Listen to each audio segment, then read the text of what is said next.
Okay, this is a tutorial to help you figure out how to use storyboardthat.com to create a storyboard. The first thing that you're going to need to do is log in. You'll log in up here in the upper right-hand corner. I'm already logged in, so I don't have that option, but I'm going to ask that you use your GCISD account to log in. You can just click in log in with Google, and if you're in Chrome, it will automatically log you in with your GCISD account, and then everything will be linked there. The next step once you're logged in is to go to Create Storyboard. So you can click on this big orange button in the middle of your screen here. When you create your storyboard, it's first going to appear with a screen that just has your frames on it, along with all the options of what you can add at the top. The first thing that you'll want to do is go down to the bottom left corner and click on Storyboard Layout.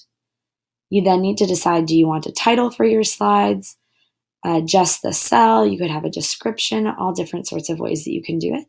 I'm going to do a title and description for mine. Then you might want to go to add cells depending on how many cells you need. You can only do a max of 6 with the 3x2 format for the free option if you don't upgrade your account. So that's what we'll be doing, just the 3x2. You can also change the cell size, move around different cells if you've already created it and you realize you want it in a different position. You could copy cells if you have the same background or the same setting for multiple cells.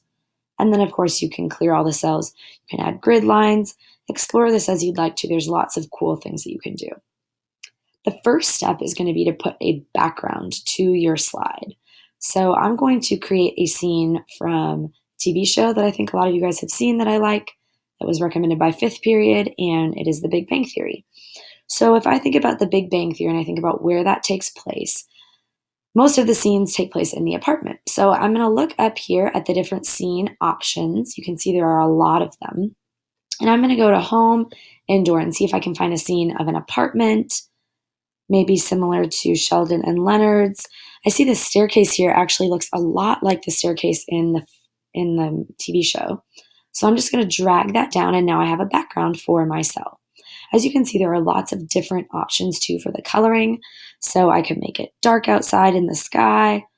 I'll make it light out, and I could change the color of the stairs. I don't really remember the stairs. I feel like they're kind of dark though. I could change the runner to be whatever color. I like red. The walls I think actually are like a tan color, maybe a light blue. That looks nice. So now I have my background. If I want to click on Edit Scene, I can change some different things and it will automatically kind of change the lighting, make the window transparent, have no window, can do all sorts of different things. So you'll want to explore that a little bit. The next thing that I'm going to do is come up here to characters and add the characters to the scene. So I'm going to put in Sheldon Cooper so I can look again at all different kinds of people. They're kind of hard to see from far away, so I'm just going to click and drag one in and we'll see how he is. He looks like he could be Sheldon.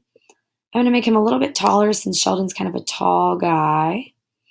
And then I can change how he looks to be like Sheldon. So he has brown hair, fair skin, blue eyes. We'll have him do a green shirt, blue jeans, that looks good, and brown shoes. I like it.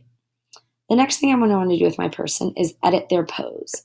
If I click on Edit Pose, I can either manually choose how I want Sheldon to look, the exact pose that I want him to have, or I can just choose an Insta pose. So if I think about what kind of emotion would Sheldon have, he's usually upset, angry, determined. I think that's most fitting. Yes, that looks like him.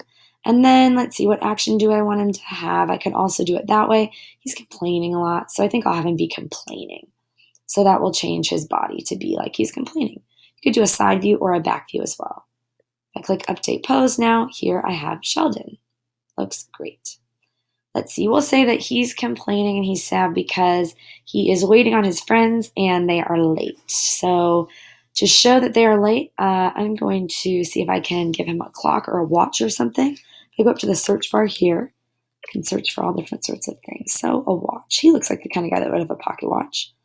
So I'll take a pocket watch. I'm going to make it a little bit smaller, not too small, and put it in his hand so that we know that he's waiting for them.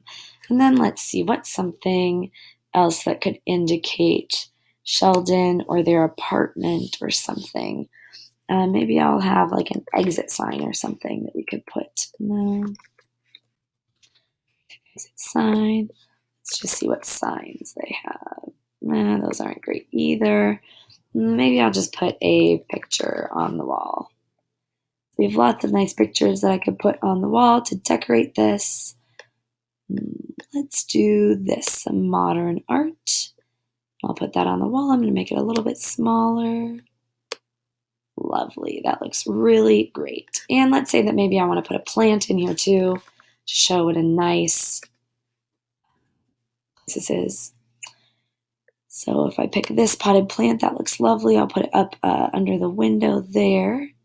Make it a little bit smaller.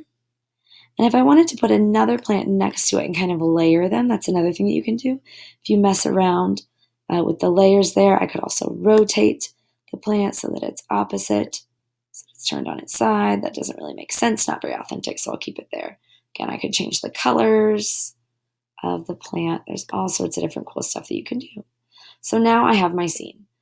I'm going to add the title to say, let's see, the title of this scene will be Sheldon Waits. And I'll add my description down here. You can just type in here. You can change the font, the color, the size. As Sheldon waits for Leonard, he grows impatient. I'm going to make this text a little bit bigger so it takes up more of the box. Wonderful. Let's say that I maybe also want him to be yelling something. I can go to Textables up here and put in a little speech bubble here. So he's saying, Leonard, where are you? There we go. And I'm going to make my text box slightly smaller. Not that small. That's okay. And put it right there. And now I have a scene. And I'll just continue doing that for the entire storyboard. So kind of mess around with this as you look through it. You'll find a lot of really cool stuff. When you're done, you're going to want to go down here to click Save. You can title this. So we'll title this Big Bang Theory Story. Save storyboard. And then it will save on my home screen. And anytime that I log in with my GCIST account, it will be here and I can edit it. When I'm ultimately done with it, you're going to want to download the images /PowerPoint and it will save it as a JPEG so that you can import it into a Word doc or wherever you need to turn it in. So that's how you use Storyboard that. If you have other questions or you want other help, I'm sure if you Google things or look on YouTube, there'll be other tutorials that you can use, but hopefully this is sufficient for what you'll need to do for this class.